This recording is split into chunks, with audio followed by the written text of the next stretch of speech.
Thank you, Mr. Chairman. After more than a year of arbitrary lockdowns and other unnecessary government regulation, Americans are finally getting some of their freedoms back.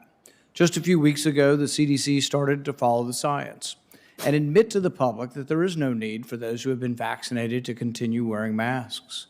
Public officials across the nation are finally beginning to allow businesses to reopen and children to get back to school. These actions should have been taken months ago and are only the first step as we begin to try to heal our nation and the economy from government's unnecessary intervention in our day-to-day lives. As inflation rises to the highest level since the Great Recession, it appears that we are starting to realize the cost of rampant government spending. I've heard it from many small businesses who are having trouble filling positions and experiencing exorbitant increases in the cost of materials. Earlier this month, I held a roundtable with Kentucky small business owners from a number of different industries. The message was clear. Economic lockdowns, the closures of our schools, and rehiring workers are the greatest challenges that small businesses face today. Mr. Chairman, I ask for the unanimous consent to submit the transcript of the roundtable into the record today. Without objection, it will be included in the record.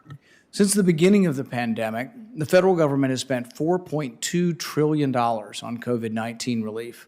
Small Business Administration has been authorized to spend just under $1 trillion, making it one of the largest spenders in the COVID economy, second only to the Department of Treasury.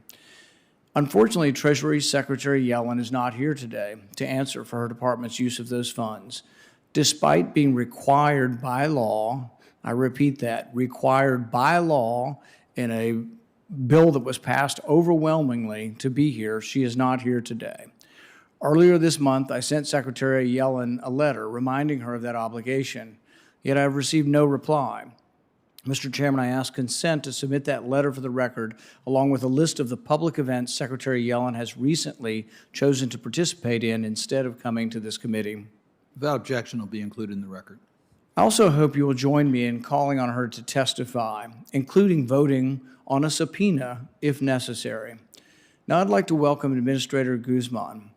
A few months ago at your nomination hearing, I supported your nomination in good faith with the expectation that you would be responsive and cooperative as the committee fulfills its oversight responsibilities.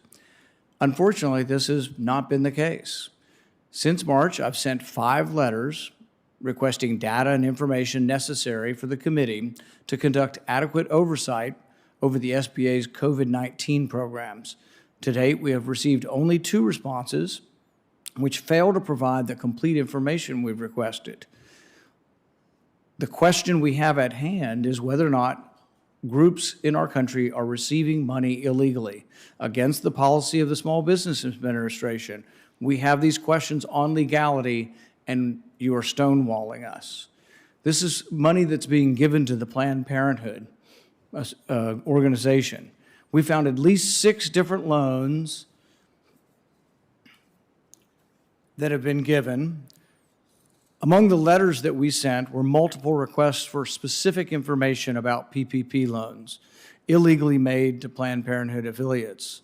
Since you've been confirmed, we found that at least 6 additional PPP loans have been made to Planned Parenthood for $17.6 million. This money is all in contravention to the SBA policy that it's illegal to give money to Planned Parenthood. In the previous administration, they made a ruling that Planned Parenthood wasn't eligible and Planned Parenthood was directed to send the money back. But this administration is continuing to send money to an organization that the previous administration set a policy that was consistent with a long-standing policy on affiliates getting funds.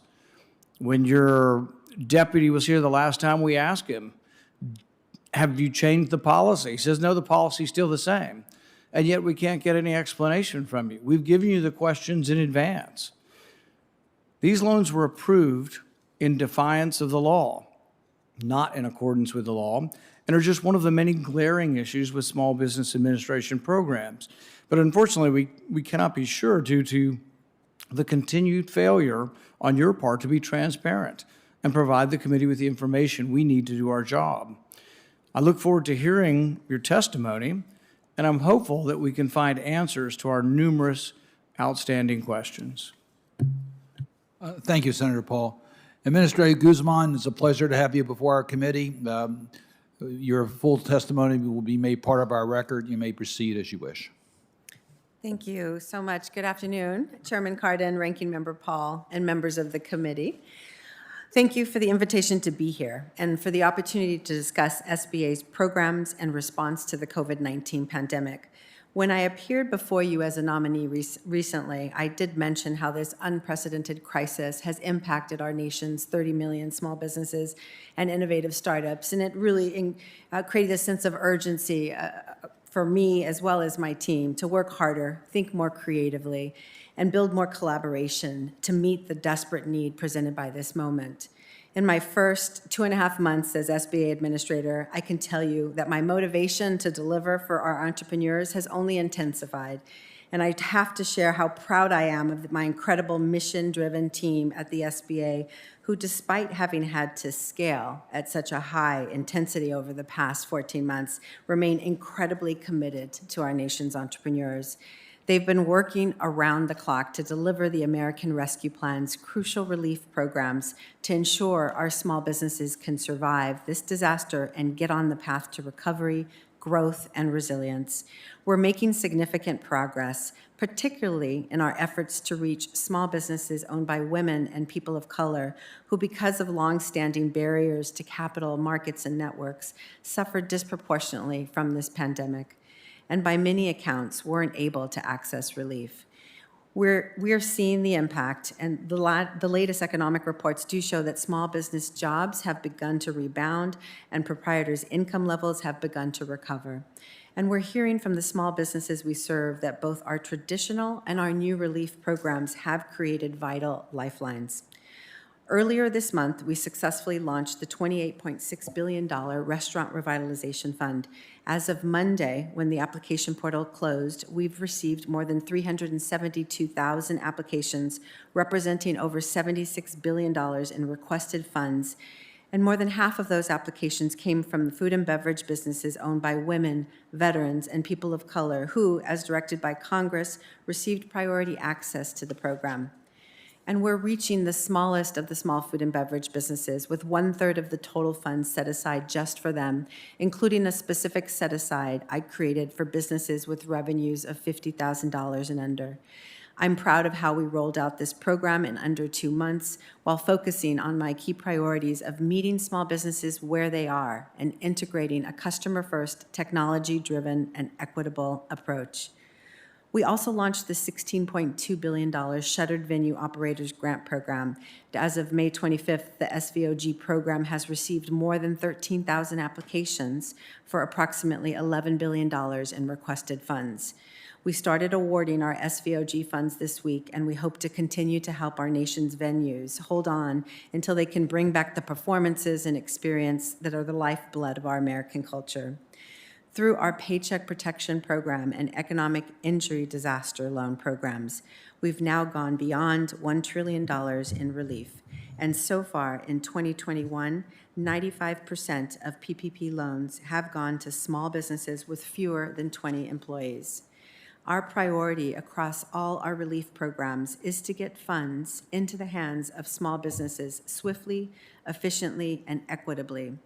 At the same time, we're also committed to maintaining a high level of oversight to minimize fraud and abuse while elevating transparency and open communication. We have implemented controls and oversight to better achieve that balance and reversed some of the previous fraud challenges that initially plagued the PPP and EIDL programs. I was pleased to hear both GAO's Bill Scheer and SBA's Inspector General Mike Ware in a recent House committee hearing that transparency at the SBA has improved under my watch and that our relationship is off to a very good start. There is a lot of work to do, but we're working diligently to ensure this relief gets into the hands of the businesses for whom it was intended. Beyond our COVID relief programs, we're also looking to the future and our nation's economic recovery with an eye toward equity. Small businesses are starting to reopen, but they're still reeling from major revenue losses, and most expect recovery to take more than 6 months. This means that we will continue to see the need for capital, which is why SBA is exploring all options to open up capital access, including direct lending. Additionally, we know that the best thing we can do for our small businesses is to help our nation recover from COVID and get our marketplaces and main streets back to normal. With more than 61% of adult Americans who have taken at least one shot of the COVID vaccine, we're making progress. The SBA is doing its part by getting the word out about the American Rescue Plan's tax credit available to small businesses that provide paid leave to employees receiving or recovering from COVID vaccinations. There is so much more work to do. As the voice for America's 30 million small businesses, I will be leveraging every tool at my disposal to bring businesses back, create jobs, and build an equitable economy that works for everyone. I look forward to partnering with you to give all entrepreneurs the tools they need to start, sustain, and grow into the future. Thank you, Mr. Chairman, Ranking Member Paul, and all the members of the committee for the opportunity to appear before you today.